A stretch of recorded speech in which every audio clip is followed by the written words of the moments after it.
Olá, irmãos, graça e paz, tudo bem com vocês? Vamos fazer um comentário hoje sobre o livro de Samuel. Eu estou escutando bastante o livro de Samuel e eu fiquei admirado, irmãos. Estou falando com os irmãos do grupo também, o irmão Márcio também está escutando Samuel. Essa semana eu devo ter ouvido Samuel, sei lá, umas 5 vezes, 1º e 2º Samuel. Eu estou ouvindo e estou anotando. Mas eu preciso escutar um pouco mais para poder memorizar mais as coisas do livro, para eu poder falar aqui de maneira mais livremente. Eu pretendo fazer um estudo, uma série de estudo dentro desse livro de Samuel, porque foi um dos livros que mais me chamou a atenção para a vida prática. Tem coisas escatológicas ali também, muitas, mas para a vida prática foi um dos livros que mais me chamou a atenção. É um livro que eu estou escutando em casa e em alguns momentos eu estou chorando, em outros momentos eu estou rindo com a vida de Davi. É muito lindo, irmãos.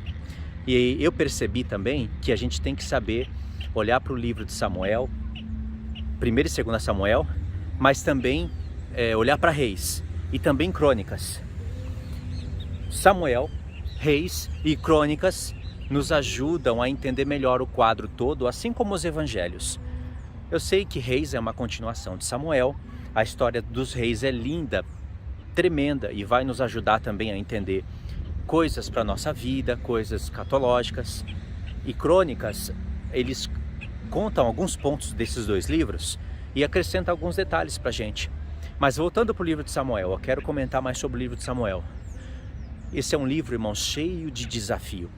Mas tem desafios para todos os lados. Desafio para você entender a justiça de Deus, porque muitas coisas que você vai estar lendo ou ouvindo vão parecer estranhas aos nossos ouvidos. Vai parecer que Deus não está sendo justo ali. Não vai combinar com o que a gente conhece da justiça de Deus no Novo Testamento. Mas pode acreditar, irmãos, todas as coisas difíceis do livro, elas têm explicação. E elas mostram, sim, a justiça de Deus, num quadro mais completo.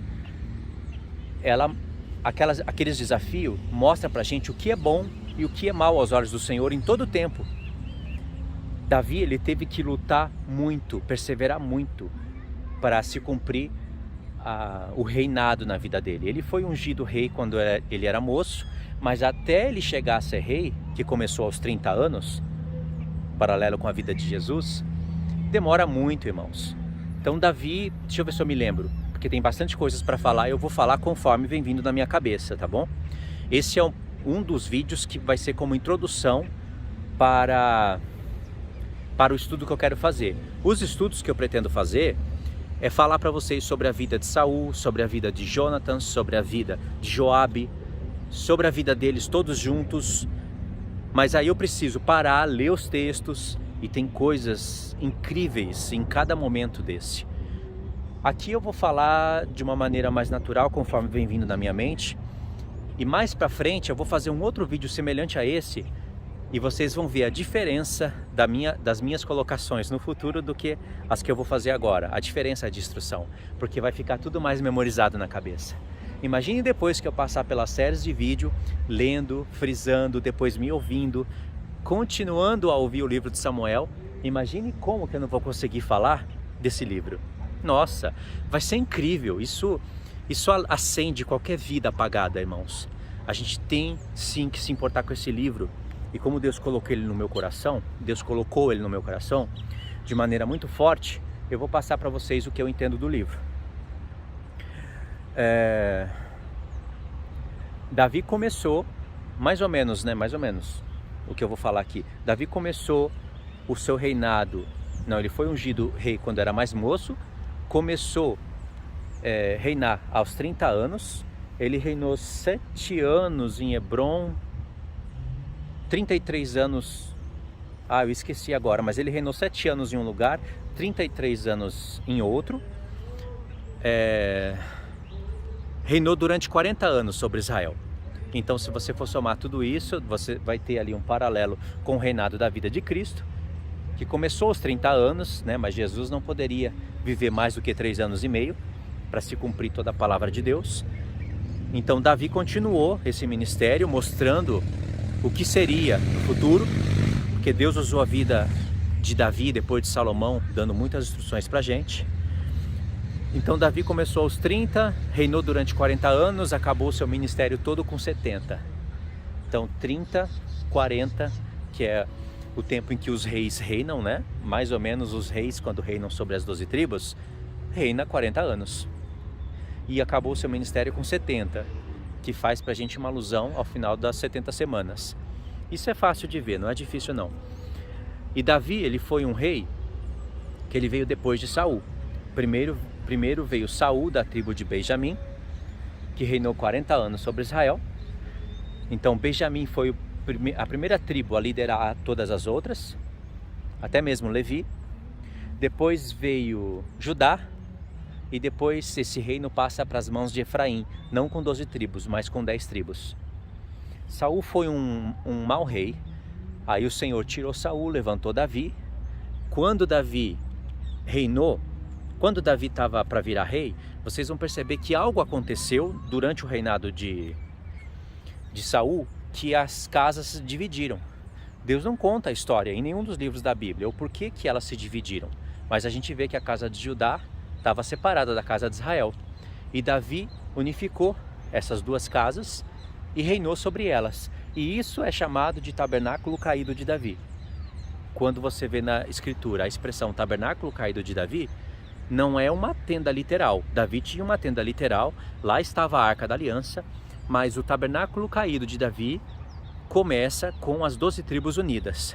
E depois esse tabernáculo de Davi, que Deus se agrada, ele vai parar nas mãos de Salomão, com muitas leis que o próprio Davi recebeu da parte de Deus e acrescentou nesse tabernáculo, que são leis a respeito do ministério da casa do Senhor, dos levitas, e que são leis que falam muito bem para a gente a respeito do milênio, porque envolve ali numerações exatas, né? Como Deus pede 12 turnos de 24 homens, músicos, né? 12 turnos de 24 homens. E aí você vai ver que vai dar um número de 288 homens, é 144 duas vezes. Depois tem mais turnos de 24 mil homens para cada mês. Ao todo vai dar 288 mil homens, que é 144 mil duas vezes. E isso é porque eu acredito que tem alternações de turnos, né? É como se fosse 144 mil para meio ano e 144 mil para metade do outro ano. Então, todas essas leis, elas estão ali no livro de Crônicas, por isso que precisa de Crônicas, né? Tem no livro de Reis também, agora não sei se isso está em Reis, mas em Crônicas eu sei que tem. Aí a gente soma tudo e vai entendendo ali as questões. Ok, esse livro de Samuel, ele começa ali mostrando a história de Israel. Israel estava desviado do Senhor, não tinha profecias, as visões eram poucas, até que Ana, mãe de Samuel, ela não tem filho. Aí tem ali a história, né,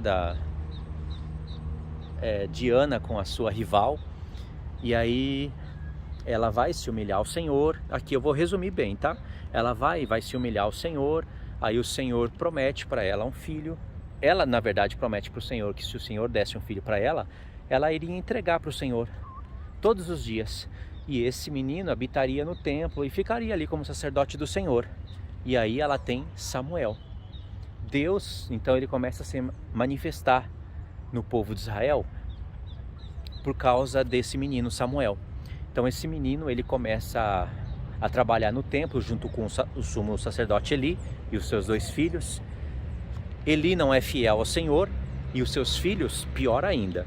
Então Deus não se manifestava para Israel no tempo de Eli. E Deus tinha ódio dos filhos de Eli, ódio mesmo, ao ponto que Deus matou eles. E ali Samuel vai crescendo, ele vai sendo confirmado para o povo como profeta. Isso que eu estou falando está escrito, porque está escrito que Deus não deixou nenhuma de suas palavras cair por terra. Então a história já avançou em toda a vida de Samuel, todo o povo viu que Samuel era justo, nenhuma das palavras de Samuel caiu por terra e ele foi confirmado como profeta.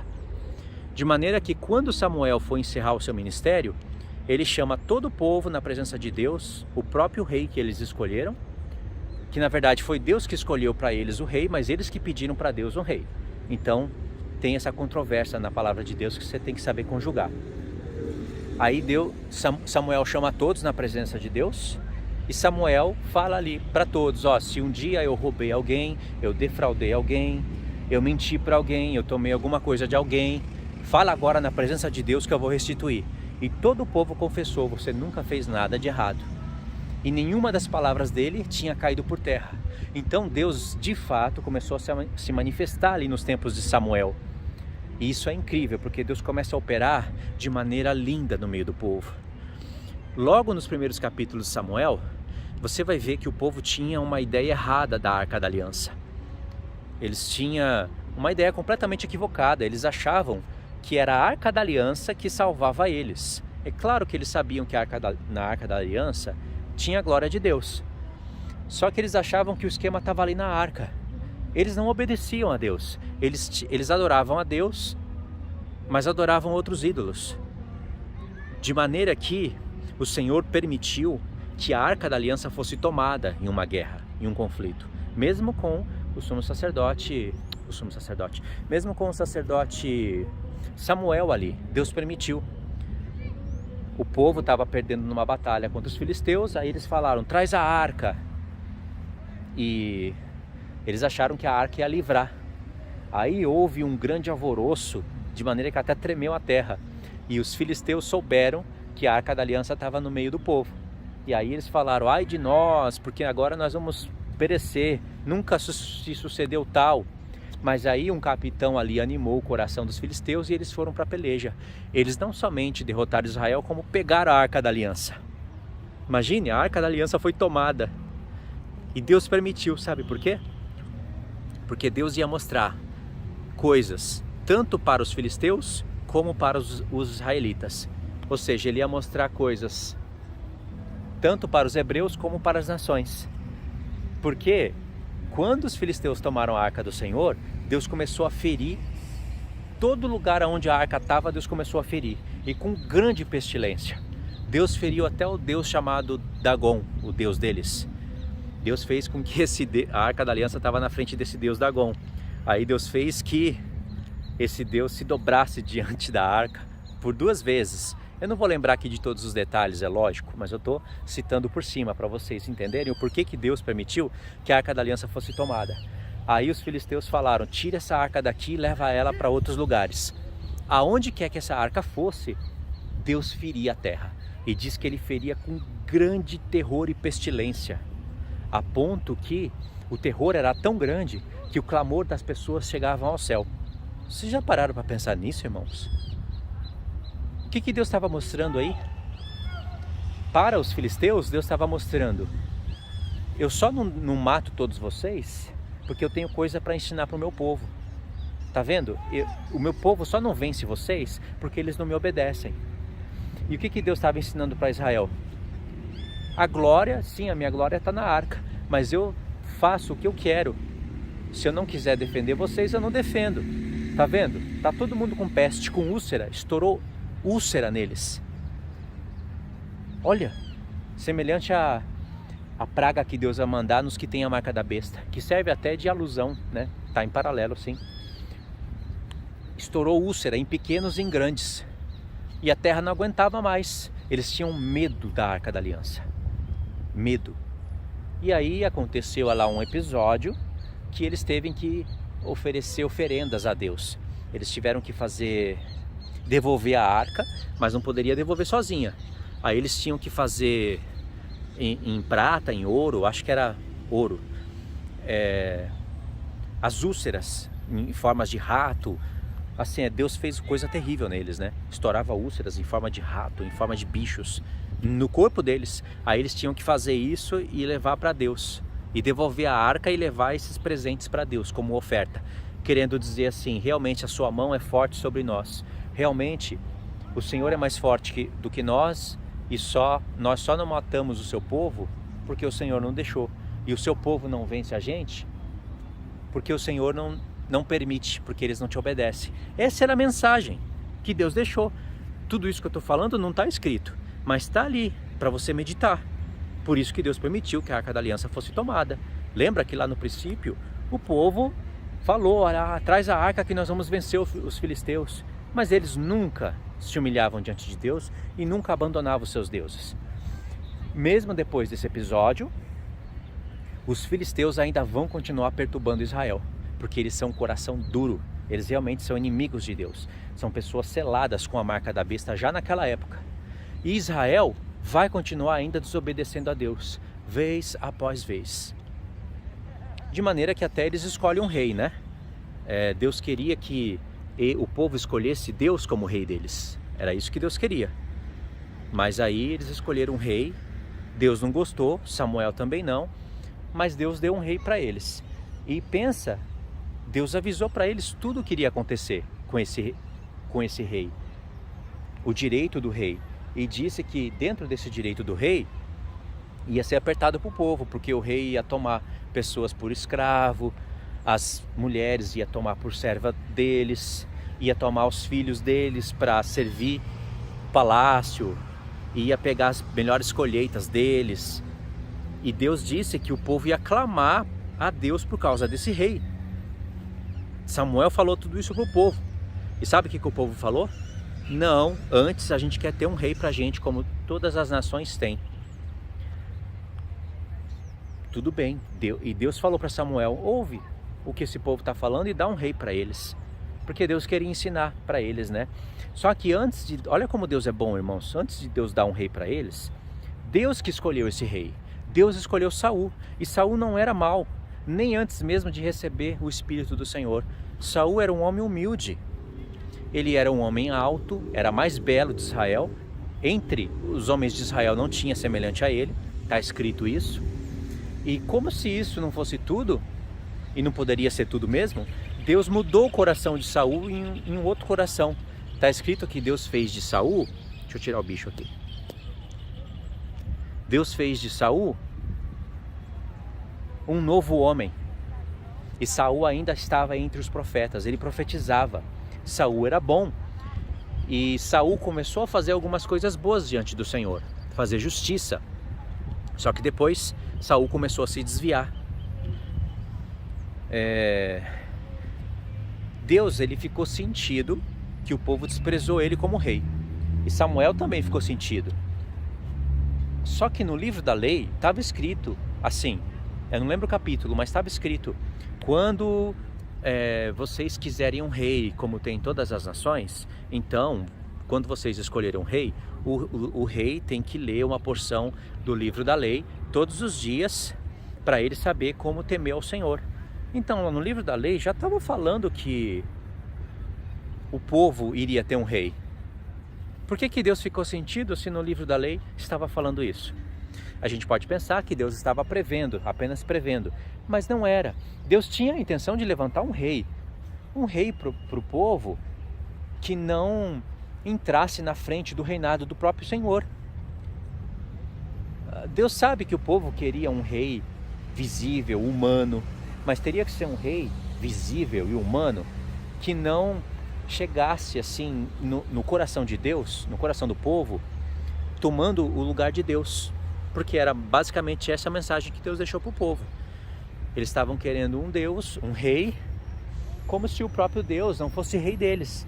O discurso deles para Samuel não foi assim: olha, nós sabemos que Deus é o nosso rei e nós reverenciamos ele como nosso rei, mas nós queremos alguém humano, representante como tem as nações e que temesse o Deus de Israel.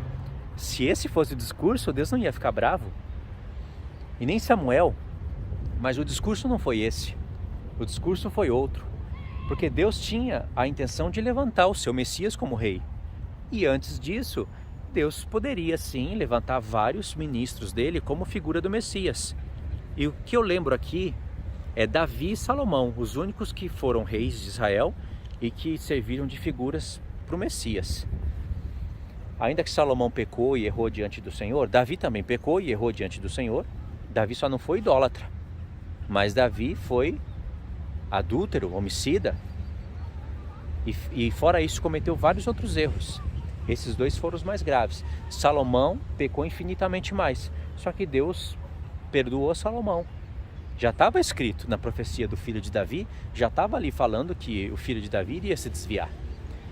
E a prova de que Deus perdoou Salomão é somente, não essa profecia, né? Não somente essa profecia que fala do filho de Davi, que iria pecar e Deus iria corrigir com vara de ferro, mas não iria retirar a misericórdia dele, como também o livro de Eclesiastes, que foi o último livro que Salomão escreveu e que foi após todos esses eventos.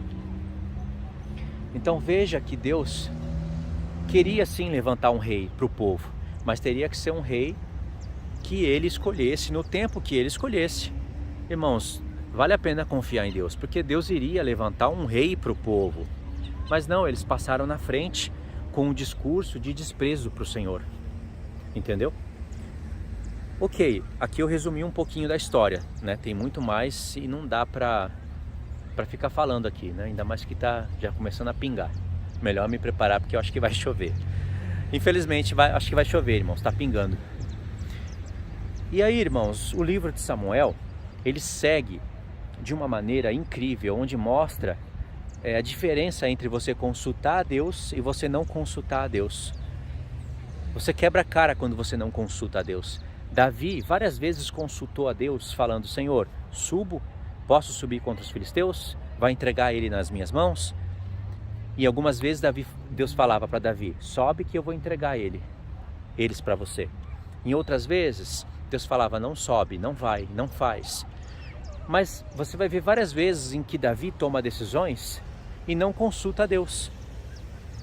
E essas posições de Davi trouxeram para ele, na vida de Davi, várias dificuldades. Várias. Não está escrito isso que eu estou falando, né? Que Davi não consultou a Deus e por isso lhe aconteceu isso e isso. Mas vai estar ali sugerido no texto. Vai estar de uma maneira que é para a gente meditar. Então, eu já aprendi isso de cara no livro, né? Tem momentos em que você deveria consultar a Deus e não consulta. Isso serve para a nossa vida prática. Você vai ver ali, por exemplo, Saul, ele era um homem bom. Deus mudou o coração de Saul para ele poder ser um rei bom para Israel. Só que Saul, ele escolhe desobedecer a Deus vez após vez, até que Deus rejeita Saul. Deus acaba rejeitando ele. E Saul, ele passa a perseguir implacavelmente Davi. Eu até pulei a história, né, de como Davi enfrentou Golias. Tem um monte de coisa, irmãos. É difícil lembrar da linha do tempo certinho. É difícil lembrar. Eu só sei que aí, eu posso dizer aqui, continuando a história, Saul persegue Davi. Davi, ele livra a vida de Saul 2 vezes, porque Deus entregou Saul nas mãos de Davi. E Deus falou: ó, faça o que te parecer bem. Deus falou por intermédio de quem estava ali com Davi, né? Eu acho que era Abissai, algo assim. E Davi poupou a vida de Saul, mas poderia ter matado. E isso foi bom aos olhos do Senhor. Não está escrito que foi bom aos olhos do Senhor, mas eu vejo no texto que foi bom aos olhos do Senhor. Não foi uma misericórdia ruim da parte de Davi. Entendeu? Ok. Essa é a história que está dentro de 1 Reis. Aí, se a gente for olhar para a vida de Jonatas, também é incrível. Você vai ver que Deus, Jonatas, ele também se apegou um pouco a Deus. Está escrito que ele se apegou a Davi, é lógico, ele amou a Davi com a sua própria alma, fez aliança com Davi. Jonatas, filho de Saul, né? E Jonatas, ele tinha uma certa confiança em Deus. Ele não tinha o coração como o coração de Davi, mas ele tinha uma certa confiança em Deus por causa da influência de Davi. Aí o que vocês vão aprender? Quando Jonatas manifestava sua fé em Deus, no Deus de Israel, Deus fazia grande livramento por intermédio de Jonatas. Incrível, está escrito isso daí. Só que Jonatas, no decorrer da sua vida, ele preferiu honrar mais a seu pai do que a Davi. Jonatas poderia ter passado para o lado de Davi e não ter ficado com seu pai. Se Jonatas tivesse ficado no lado de Davi, a vida de Jonatas teria sido diferente. Ele não teria morrido junto com seu pai e no mesmo dia que seu pai morreu. Porque Jonatas, ele era um homem de fé. Como eu disse, não como Davi, mas ele era. E Deus estava com Jonatas. E porque Jonatas ainda, poxa, ele ajudava Davi. E Jonatas falou para Davi no dia que eles fizeram aliança, que quando Deus desarraigasse todos os inimigos de Davi da terra e estabelecesse o trono de Davi lá, Jonatas seria o segundo com ele. Isso foi uma profecia de Jonatas que poderia ter se cumprido se Jonatas amasse mais a Deus do que a seu pai. Se Jonatas tivesse amado mais a Davi do que a seu pai e ficasse com Davi. Jonatas tinha essa escolha de querer estar ali com Davi, mas ele iria ser perseguido. Eu não sei o porquê Jonatas não tomou essa atitude, mas ele acabou ficando com seu pai. Eu só sei que se Jonatas tivesse escolhido ficar do lado de Davi, Jonatas seria o segundo sim no reino de Davi. E não Joabe, que no caso era o capitão dos exércitos. A gente tem muito para aprender com a vida também de Joabe, com a vida dos grandes de Davi, muito. A gente tem muito que aprender com Saul, Jonatas e com os personagens que vão aparecendo ali no decorrer da história. E a respeito do segundo livro, eu não estou lembrando muito bem aqui agora para falar, porque, como eu disse, é muita coisa para lembrar e falar aqui para vocês. Mas eu só sei que quando você se propõe a escutar esse livro, escutar ele mesmo com uma versão boa, tá ali mais de boa em casa, Deus vai falar muitas coisas através desse livro com você. Pelo menos falou comigo, né? E em um outro momento eu vou fazer uma análise do segundo livro. Eu nem consegui fazer uma análise boa do primeiro livro porque eu percebi que eu fui pulando aqui várias ocasiões. Poxa, você tem que ter a linha do tempo gravada na cabeça, né? Isso não é fácil. E aí quando eu for falar do segundo livro, aí vai dar para fazer os livros conversarem melhor, né? No segundo livro, o que mais me chamou a atenção foi o final dele. Porque tem uma história ali maravilhosa, aonde fala dos grandes de Davi, né? Tem uma profecia de Davi, é um cântico na verdade, que você consegue ver claramente ali o reino de Cristo sendo estabelecido, através da vitória que Deus deu a Davi. E aí depois desse cântico profético, você vai ver que o livro começa a falar dos feitos dos grandes de Davi. Então aí você vai ver ali várias classificações, e aí Deus está falando coisas tremendas a respeito do nosso tempo. Pode ver que quando acaba a 2 Samuel, vai vir a história dos reis, que vai traçar para a gente um paralelo da história de Davi, né? Vai criar uma transição ali do final da história de Davi até chegar ao reino de Salomão, que vai ser no milênio. Eu não sei se vocês estão conseguindo entender o que eu estou querendo dizer, mas quando eu fizer o vídeo, e esse vídeo tem que ser um vídeo parado, lendo os textos, aí vocês vão poder entender. Só sei que seria bom que você começasse a ler ou a escutar esse livro já, para você ficar mais por dentro do que eu estou falando. Não sei qual livro que você está lendo agora, o que você está estudando agora, mas se você pudesse dar uma parada e entrar dentro de Samuel, seria muito bom. Porque eu vou continuar falando de Samuel no canal. Nem todos os vídeos vão ser vídeos bons para assistir, porque depende do capítulo. Eu vou ter que escolher ali um capítulo e tirar do capítulo as instruções para a gente. Não vai ser só parte profética, escatológica. Vai ser algo que tem a ver assim com a nossa vida. A instrução que eu acho que é legal a gente olhar ali e comparar com a nossa vida. Tem várias, tá bom?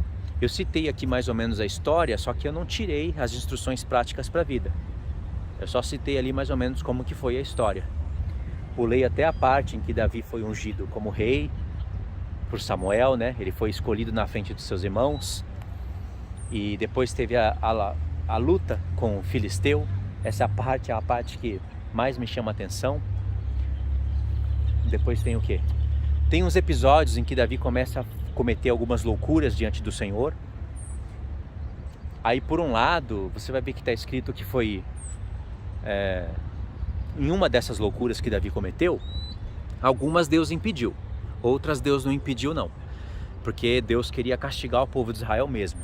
O povo de Israel estava completamente desobediente a Deus. E aí vocês vão ver num texto que diz que o diabo incitou a Davi a contar o povo de Israel. Isso não é bom, é claro que não é bom aos olhos do Senhor, porque Deus disse que o seu povo seria inumerável, como o pó da terra e como as estrelas do céu. Como que um homem quer contar todo o povo de Deus? Você pode contar ali os que lutam, fazer uma contagem ali de quantos você tem para lutar, mas não enumerar todo o povo. E aí num texto está escrito que Satanás incitou Davi. Em outro texto está escrito que foi Deus que incitou a Davi. Aí você fica em dúvida, foi Satanás ou foi Deus? Será que tem um erro de tradução? Se não tem um erro de tradução, como conjugar esses dois pontos? Esse é apenas um dos vários desafios que tem no livro. Tem vários outros tipos de desafio, de várias maneiras, que quando você para pensar, você quer resolver o caso. Vários. Samuel, quando Saul foi consultar Samuel, você acha que foi um demônio que levantou da terra, um diabo, ou foi Samuel? Tem gente que acha que foi um demônio, porque não pode consultar os mortos, estava escrito no livro da lei. As pessoas não entendem que Deus, ele tem a lei e ele tem a lei da exceção. Deus pode fazer qualquer coisa. E o próprio texto diz que foi Samuel que se levantou ali para falar com Saul. O próprio Samuel. Quando Deus fez isso, ele não estava falando que isso é lícito para ele. Claro que não. E Samuel, tanto que era Samuel, que o texto diz que foi Samuel, o texto não fala que foi um demônio, e ele veio de baixo, porque os mortos estão no Sheol. Tem muitas pessoas que pensam que quando morre está no céu, né? Por isso que elas não entendem isso. E Samuel profetiza eventos que aconteceram, de fato. O diabo não tem poder de profetizar nada. Se fosse o diabo ali falando o que iria acontecer, Deus não iria deixar acontecer, não é? Já que Deus não estaria querendo confirmar aquele evento. Então, tem vários desafios dessa maneira, sabe? O desafio de Urias, né? Como a gente saber conjugar o porquê que Deus não puniu Davi com o pecado de Urias, mandando matar Urias. Na verdade, Deus puniu Davi.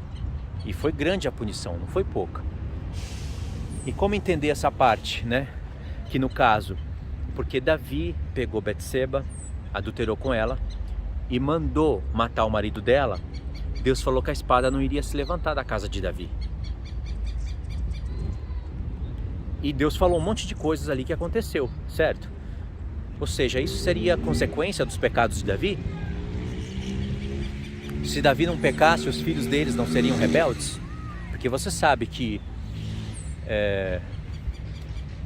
eu esqueci o nome daquele filho de Davi. Ele pegou e forçou a irmã. Teve relação à força com a irmã. Aí Jonatas não gostou disso e matou o irmão. Olha aí, essa é a espada que Deus falou que ia estar na casa de Davi. Jonatas não gostou, matou o irmão e fugiu para muito longe. Depois Joabe manda chamar Jonatas, faz ali Davi fazer as pazes com Jonatas, mas Jonatas agora quer usurpar o reino. E depois isso não acaba. Depois, lá no futuro, Adonias, que é um dos filhos de Davi, queria usurpar o reino do filho de Davi, Salomão. Então a espada nunca saiu da casa de Davi.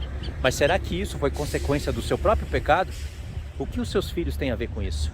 Como conjugar isso com a justiça de Deus? É difícil falar sobre isso, viu? Mas eu já meditei bastante. Por isso que eu disse que é um livro que me ocupou bastante a mente. O que tem mais que eu estava lembrando aqui? Diz em um ponto ali, diz que Davi, a alma de Davi, aborrece os cegos, os aleijados, cegos, aleijados, os que mancam. A alma de Davi aborrece. Por que a alma de Davi aborrece tais pessoas? Jesus veio para elas, não é? Por que a alma de Davi aborrece? Tem que ter uma explicação, né? Outra coisa que nós podemos perceber aí é que quando Joabe, eu esqueci o nome do outro, do outro general, que era general de Saul, dos exércitos de Saul. Ele passou para o lado de Davi e ajudou o reino a ser restituído para Davi. Ele deixou a casa de Saul e foi para o lado de Davi. Só que esse personagem, que eu esqueci o nome, eu sempre esqueço o nome dele, ele matou um irmão de Joabe. E Joabe se vingou e matou ele. E Davi não gostou disso. Nossa, Davi odiou, na verdade, isso. E isso foi a pedra de tropeço para Joabe, porque Davi amaldiçoou Joabe. Davi falou: nunca falte na casa de Joabe quem use a muleta, aleijado, aquele que falta o pão. Ele amaldiçoou por causa desse evento. Aí eu pergunto, o que os familiares de Joabe têm a ver com isso? Então quer dizer que se eu fosse filho de Joabe, neto de Joabe, eu iria estar ali naquele contexto, sendo aleijado, cego, andando de muleta, tendo falta de pão, ou tudo isso ao mesmo tempo, só porque o meu pai pecou? Como que se resolve isso? Tem como resolver isso e ver a justiça de Deus em tudo isso. Entendeu? Esse livro nas mãos de quem tem o coração justo consegue resolver rapidamente esse caso, da maneira justa. Esse livro, por exemplo, esses capítulos na mão de homens injustos, como por exemplo os calvinistas, é um prato cheio para eles ali continuarem com a sua idolatria, com a sua bizarrice. Porque calvinista é idólatra. Eles idolatram essa doutrina humana que distorce o caráter de Deus. Então eu pensei em todas essas coisas. Isso é mais ou menos um resumo do livro, né? Eu sei que não foi bem feito e eu sei que eu não trouxe aqui a solução de nada, mas eu levantei essas questões para vocês entenderem que dentro do livro tem tudo isso e que eu sinto vontade de querer entender, de pôr minha cabeça para querer resolver os casos, fora todas aquelas instruções que serviram para minha vida prática e que eu não falei aqui para vocês. Eu só falei que tem muitas, mas eu não resolvi o caso. Tá bom? Então, num outro momento, quando eu tiver mais treinado nesse livro, eu vou fazer um outro vídeo comentando aqui e trazendo estudos assim para você, falando para vocês, né, falando mais livremente. Agora, os vídeos mesmos para a gente explicar as questões, para vocês entenderem os casos, tem que ser vídeos lá em casa, parado, olhando os textos, porque aí dá pra gente meditar bem. Tá bom, irmãos? Esse vídeo eu vou fechar aqui. Eu sei, não ficou da maneira que eu queria que ficasse, mas serve como uma introdução pro livro. Pode começar a escutar o livro hoje mesmo, ou amanhã. Você escolhe o mais rápido que você conseguir. Já começa a escutar esse livro, anotar, e a gente vai estudar ele. Eu não vou parar enquanto eu não terminar Samuel, Reis, junto com Crônicas. Tá bom? Porque Deus colocou no meu coração isso. Eu vou lutar para fazer. Tá? Deus abençoe então. Fiquem todos na paz.